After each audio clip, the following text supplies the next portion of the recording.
At saka hindi ako natatakot. Ito yung biro ko nga sa mga kayo, sa inyong mga local government. Hindi ako natatakot na mapa-flood control yung mga project. Dahil pagka ginawa niyo, pagka may nagloko, may nandaya sa project, naku, hindi sila tatagal, hindi kayo tatagal na sisitahin kayo kagad ng mga constituent ninyo. Kasi lalong-lalo na pag eskwela, mga bata yan Hindi naman pwedeng basta kung saan nilalagay. So that was my confidence level. Sabi ko, ba't di natin gawin yun? So, although technically, the school building program is a national program. So, tuloy naman ang DepEd, tuloy ang DPWH, tuloy lahat, pati NGO ko na nagtatayo, nagdadagdag ng silid-aralan. Pero sabi ko, ba't di natin magnify yun? Kasi in terms of technical capability, yung pinaka-nahirapan ako nung nasa province pa ako, yung mga pinapagawa ng national government na wala tayong capability, wala tayong skills, wala namang item, walang dagdag na item, walang pondo, hindi nagagawa, in other words.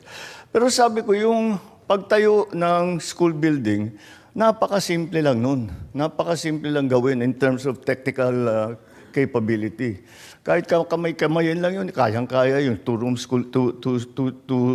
na school building, o kahit na yung medyo hanggang second floor, pwede na yun, kaya na yung by administration. So, that is what, siguro yung tutulungan lang namin. Kaya that allowed us na unahin ang mga 4th, 5th, 6th class na municipality na baka hindi ganun ang kakayahan kagaya doon sa mga mas malalaking bayan, mas malalaking LGU. So that's one of the examples. The other example that we need your help in local government is yung sa healthcare system natin. At marami tayong roll out, pero ang problema, hindi pa alam ng ating mga kababayan na may ganun. For example, yung zero balance billing, nagugulat ako hanggang ngayon kasi panayang sigaw ko na zero balance billing hanggang ngayon hindi pa alam ng marami. Yung sa PhilHealth, yung added benefits na linakihan natin yung treatment sa dialysis, sa cancer, sa buntis, lahat ng mga basic na pangangailangan, we increase the coverage. Tapos meron yung may sector ng community, yung nagbibigay naman tayo ng allowance na every year 20,000 pesos na free medicine. So, hindi alam ng tao ito. Kasi pupunta pa ako sa hospital, sasabihin sa akin, ay naku, kasi napakamahal ng gamot. Sabi namin, teka, hindi ka dapat nagbabayad ng gamot. So, meron bang ganun? So, dapat natin. And all of these funds will go through sa inyo. Sa inyo dadaan lahat ito. So, tiyakin na inyo na mapunta sa tama. Tiyakin na inyo na tama ang pagkagamit, na it is efficiently used, na walang masyadong wastage. Diba? At saka hindi mas mabilis ang paggawa. And all of these other programs were yung sa barangay, yung presidential scholar sa barangay, ayun na nga yung LGSF na binaba natin. Lahat ito dadaan sa inyo. So we have to get it out there, lalo ngayon na taon na nagka-oil crisis sa Iran. Kaya ito, alam naman natin kung anong epekto nan. And nararamdaman na talaga ng tao. Ginagawa na namin lahat. Pero in the end, to identify the most needy in each community, we need you. And then, more than that, kasi kung kaming gagawa, pagpapadala kami ng tao sa bawat bayan, iikot yan, magsasurvey. Usually, mali-mali pang makukuha nila dahil hindi tiga roon.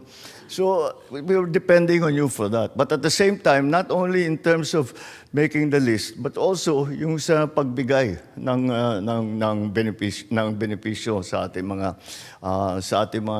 nangangailangan na mga kababayan. So, be conscious that we should now view the national government and the local government as working together as one. Hindi kagaya yung separation noon, national land, hindi wala kaming ano dyan.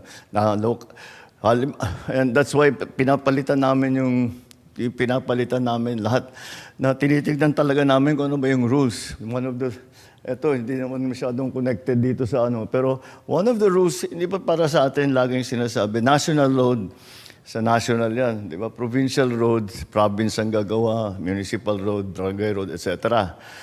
Hindi totoo pala yun. Pwede yung national pumasok, magpugawa ng provincial, ng city, ng barangay road. Kung gusto ng national gawin, pwedeng gawin. There's no limitation to that. So that's one of the examples na sinabi na, tapon nyo na yung pag-iisip na yun. We'll just do it.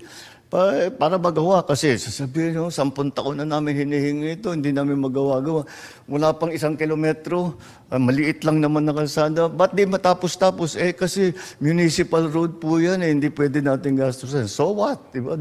Gawin na natin. That's the attitude that I'm coming with.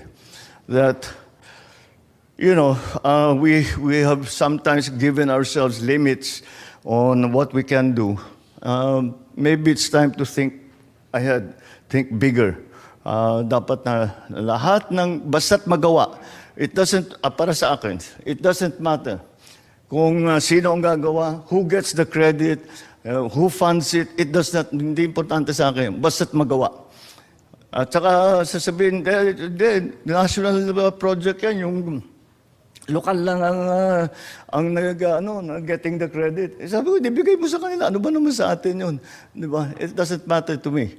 As long as the project, the program, the problem is solved, the program is rolled out, the project is done, and nararamdaman ng tao, ang mga services, ang mga subsidy, ang mga